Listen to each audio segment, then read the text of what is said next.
Sejam bem-vindos a mais um videocast da Sociedade Portuguesa de Farmacêuticos e Cuidados de Saúde. Temos hoje aqui o professor Fernando Limoges, da Faculdade de Farmácia do Porto, para nos falar sobre a investigação clínica na prática profissional farmacêutica.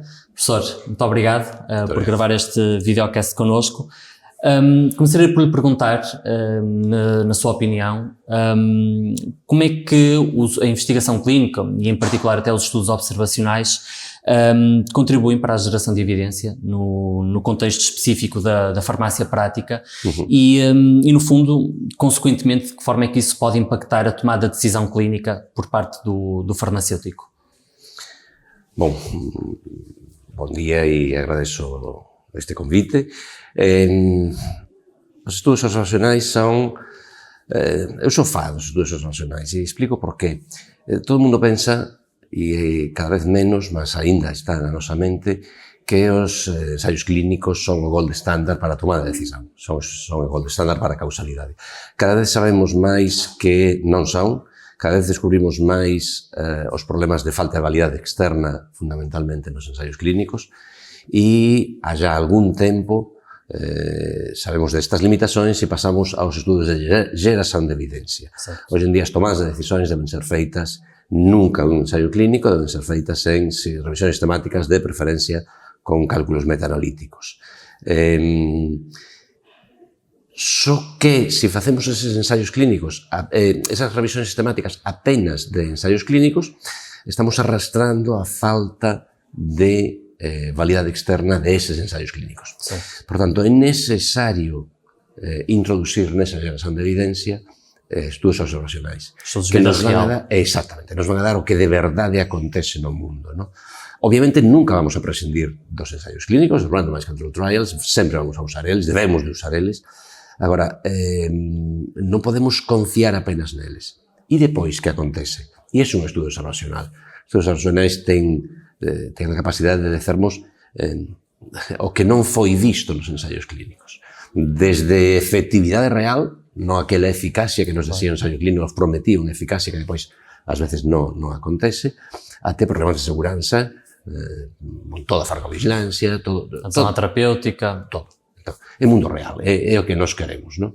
O outro é a teoría e depois vamos á práctica, e a práctica é un estudo observacional. Isso, naturalmente, dados de vida real têm outro peso até para o contexto da tomada de decisão, não é? Deben de ter, e por iso deben de facer parte da geración de evidencia, dos estudos de síntese de evidencia. Hoxe en día é absurdo non facer unha metaanálise que inclúa tamén estudos observacionais, obviamente con súa análise, con análise de subgrupos, de randomized e de observacionais, mas é absurdo non incluir estudos observacionais nas metaanálises. Claro.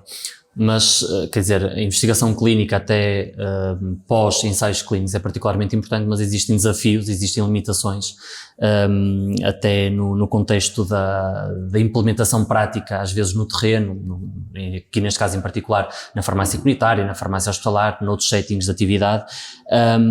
Mas quais é que são particularmente esses desafios que identifica na investigação clínica, na prática farmacêutica? Porque é que acha que não se faz mais investigação? Não estou a dizer que não se faz, mas porque é que não se faz mais? Bom, isto sería... Deberíamos de analizarlo como sempre analizamos nos recursos humanos, tecnolóxicos e económicos. Cada un deles ten as súas necesidades ou as súas carencias neste ámbito. Recursos humanos precisamos de máis formación, Claro. e de unha formación non só provedora de conteúdos como provedora de atitudes. É moito importante entender, probablemente un dos problemas que temos neste campo é entender a necesidade de. Entón, eu acho que unha boa parte da formación ten que ser encaminhada para a persoa que está no mundo real, para esa persoa que estaba na práctica, ayudar a entender a necesidade de. Ainda que non saiba facer, primeiro de todo, que entenda a necesidade de. Eso sería recurso humano, recurso económico, obviamente. Custa un diñeiro. Os estudos observacionais non son tan caros normalmente. Obviamente, custan diñeiro. Non se pode facer nada sen diñeiro.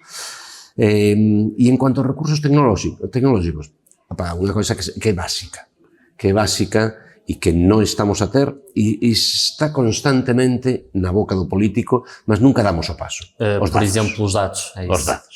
Sistemas de informação, dados. Cualquiera que traballamos nesta área estamos a bater coa parede todos os días con dados. Os dados existen, normalmente son de baixa cualidade, mas está ben, temos procedimentos de curación de dados, podemos facer coisas. A mí me preocupa moitísimo, e unha das coisas que a mí me tira o soño, o bloqueo ao acceso de dados, o bloqueo voluntario ao acceso de dados.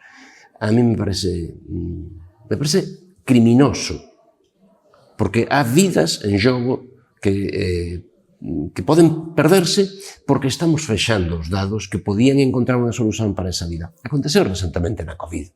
Claro.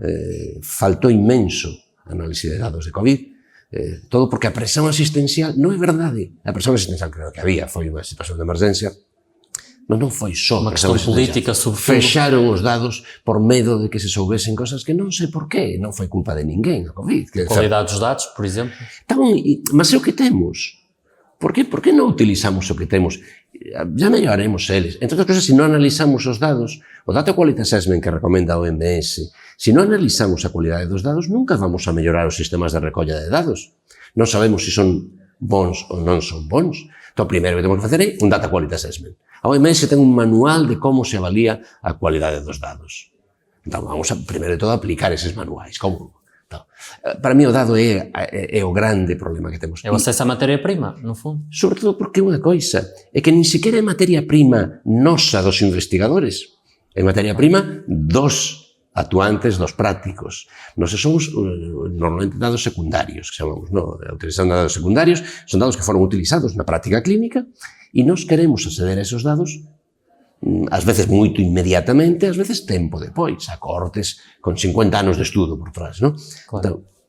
Então, mas nessas variáveis que o professor falou, uma das coisas que falou foi precisamente os recursos humanos, e do ponto de vista dos recursos humanos em termos de competências,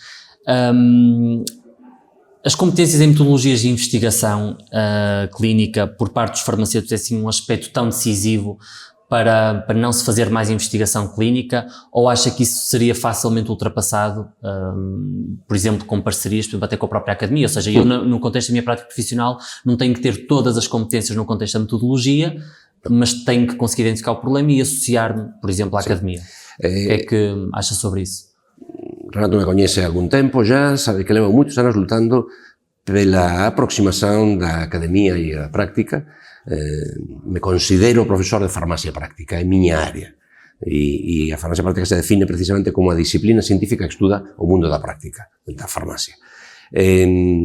Competencias, antes falamos de formación, antes falei de formación, é necesario facer formación, mas non formación habilitadora para facer investigación. Eu acho que eso non é... O mundo se especializa, cada un de nós nos especializamos en áreas. Eu non son bon en todo. Ya Leonardo da Vinci morreu no século XVI e esperemos non ter moito máis Leonardos no futuro. Cada un de nós se especializa en áreas e eu gostaría de ter os mellores actuantes do mundo e eu ser o mellor investigador do mundo. Por que os dois necesitamos un pouco de formación na outra área? Por un simple problema de comunicación.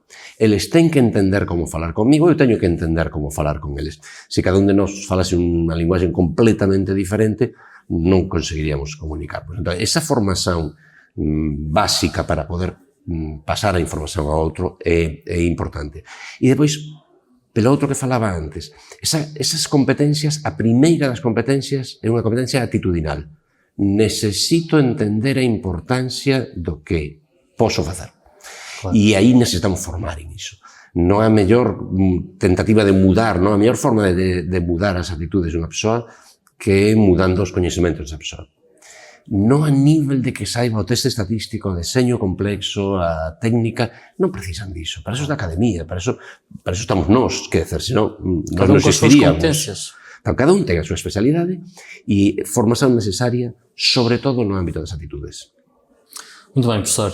Levantamos aqui alguns pontos, naturalmente que isto é só ver aqui os highlights, se calhar, da ponta do iceberg relativamente à investigação clínica no contexto da prática profissional. Muito obrigado por este videocast. Agradecemos também por ter assistido a este videocast. Até uma próxima. Obrigado.